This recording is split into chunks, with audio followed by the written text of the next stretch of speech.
बिस्मिल्लाहिर्रहमानिर्रहीम अस्सलाम वालेकुम नाज़रीन, आप यूट्यूब और फेसबुक चैनल देख रहे हैं। मैं राना उज़ैर हूँ।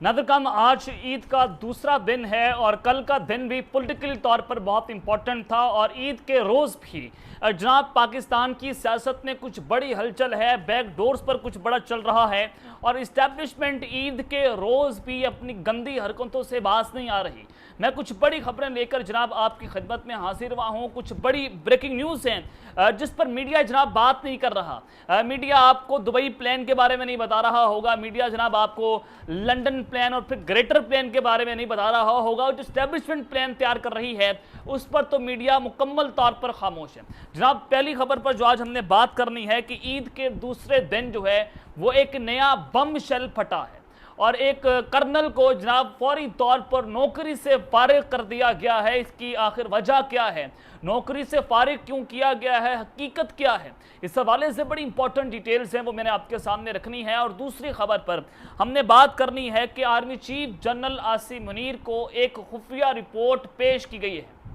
अब ये खुफिया रिपोर्ट जनाब पेश करने का मकसद क्या है और ये इस रिपोर्ट में क्या कुछ बताया गया है, कौन सा ग्रेटर प्लान तैयार हो रहा है, इस हवाले से मुझे अंदर की खबर मौसूल हुई है वो भी ज़रा आप तक पहुंचाएंगे। और फिर तीसरी खबर के जनाब पाक फौज ने एक बहुत बड़ा फैसला किया है। पाक फौज जो है उन्होंने जनाब सूरत हाल में एक अचानक से तब्दीली की है और ये इमरान खान के लिए तो अच्छी खबर नहीं होगी लेकिन पाकिस्तान तहरीक इंसाफ के लिए तो बहुत अच्छी खबर है। इस हवाले से भी मैंने आपको फैसले के बारे में बताना है कि पाक फौज ने क्या बड़ा फैसला किया है। लेकिन अगर आपने चैनल को सब्सक्राइब नहीं किया, चैनल को लाजमी सब्सक्राइब कर लें, बेल आइकन को दबा दें, आने वाली तमाम तरह अपडेट्स आपकी खिदमत में बर वक्त पेश होती रहें।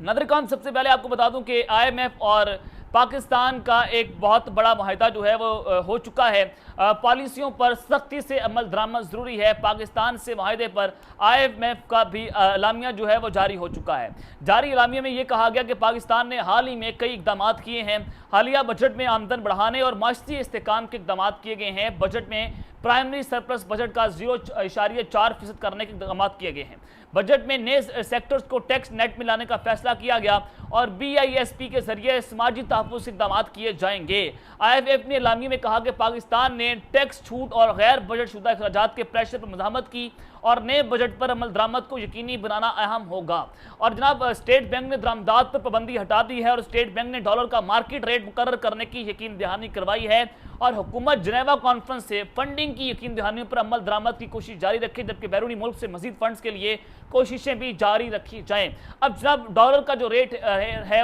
इसका वाज़ेह मतलब है कि जब मार्केट के ऊपर फ्लोट होगा तो डॉलर अब मजीद महंगा हो जाएगा, मजीद महंगाई बढ़ने जा रही है, मजीद टैक्सेस लगाए जाएंगे और बताया यह जा रहा है कि 3 अरब डॉलर की किस्त जो है वो जनाब IMF किस्तों के अंदर पाकिस्तान को फ्राहम करेगा। और वज़ीर-ए-आज़म ने कहा कि IMF मुआहदे से माशी इस्तेहकाम लाने में जनाब मदद मिलेगी। और ट्विटर पर जारी पैगाम में उन्होंने कहा कि मुझे ऐलान करते हुए खुशी हो रही है कि पाकिस्तान का IMF के साथ स्टाफ लेवल मुआहदा हो चुका है। 9 माह के लिए 3 अरब अमरीकी डॉलर्स के स्टैंड बाय अरेंजमेंट का IMF के साथ मुआहदा हुआ है। और उन्होंने कहा कि पाकिस्तान के ज़र मुबादला के ज़खायर को बेहतर करने में मुआवन होंगे और इससे मुआशी इस्तेहकाम लाने और मुल्क को तरक्की की राह पर गामजन करने में मदद मिलेगी।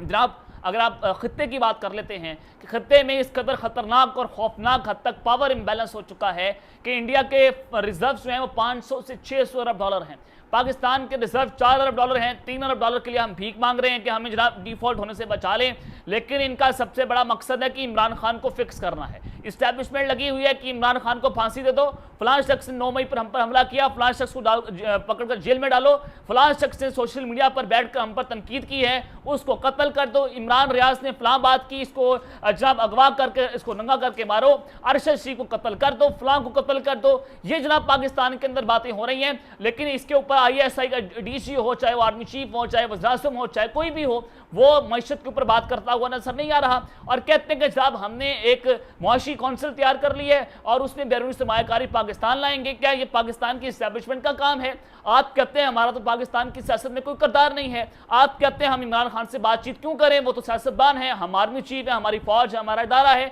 हम बात नहीं कर सकते। लेकिन जब आपको इमरान खान को फिक्स करना हो, जब आपने इस्तेकाम पाकिस्तान पार्टी को लॉन्च करना हो इस मकसद के लिए कि तमाम पाकिस्तान तहरीक इंसाफ के लोग जो हैं वो इस तरह में पाकिस्तान पार्टी में लाएं, पार्टी को तोड़ दें, पार्टी को MKM बना दें, इमरान खान को अल्ताफ हुसैन बना दें। ये सारी चीज़ें आपके सामने हैं। लेकिन जनाब एक चीज़ है कि मुल्क तबाह हो गया, मुल्क डिफॉल्ट हो गया, इंडिया बहुत ऊपर चला गया, वो पाकिस्तान को खुल्लम खुला धमकियां दे रहा है, वो कह रहा है कि जनाब पाकिस्तान अपनी मौत खुद मर जाएगा। अमेरिका के साथ मिलकर एक पावर इंबैलेंस हो चुका है खत्ते में, पाकिस्तान को अंडर प्रेशर लाने की कोशिशें की जा रही हैं। इस्टेब्लिशमेंट खामोश है, जनाब हमारी वज़ारत खारजा खामोश है, आर्मी चीफ साहब खामोश हैं। ये किस मुजरमाना जो खामोशी है ये क्यों की जा रही है, ये एक बहुत बड़ा सवाल है। लेकिन जनाब आज फिर शहबाज शरीफ साहब ने इत्तेहादी जमातों कायदीन से आज उन्होंने टेलीफोनिक रब्ता किया और वज़ीर-ए-आज़म शहबाज शरीफ ने मौलाना फजल रहमान और बिलावल भुट्टो जरदारी को भी टेलीफोन किया। शहबाज शरीफ ने खालिद मक्सी, खालिद मकबूल सदीकी, अहमद वली खान को भी टेलीफोन किया और शहबाज शरीफ ने हुक्मरान इत्तेहाद ने जितने भी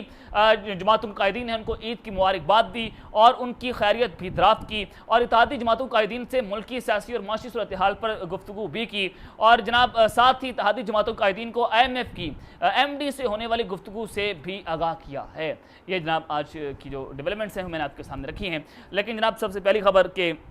जो ईद के रोज़ जो एक नया बम शेल जो है फटा है, एक कर्नल साहब जो हैं उनको नौकरी से बर्खास्त कर दिया गया, उनको फौरी तौर पर नौकरी से फारिग कर दिया गया है। देखिए इस वक्त फौज के जो सुप्रीम कमांडर हैं यानी कि सदर ममलिकत आरिफ अलवी साहब हज के ऊपर मौजूद हैं और ज़ाहिर है पाकिस्तान में इस वक्त कोई सदर नहीं था तो कानून और आइन के मुताबिक जो सेनेट के चेयरमैन होते हैं वो कायम मुकाम सदर होते हैं। सेनेट के चेयरमैन सादिक सिंजानी साहब हैं और उन्होंने कायम मुकाम सदर की जिम्मेदारियाँ सौंप ली, वो ईवान सदर के अंदर बैठे हुए हैं और अगर वो मौजूद ना होते तो नेशनल असम्बली के जो स्पीकर हैं वो जनाब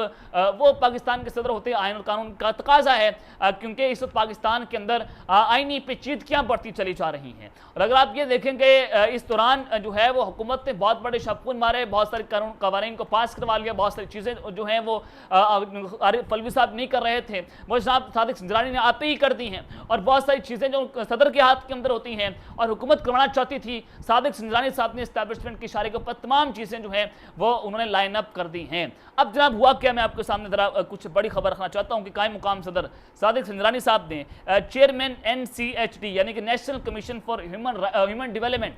उनके जनाब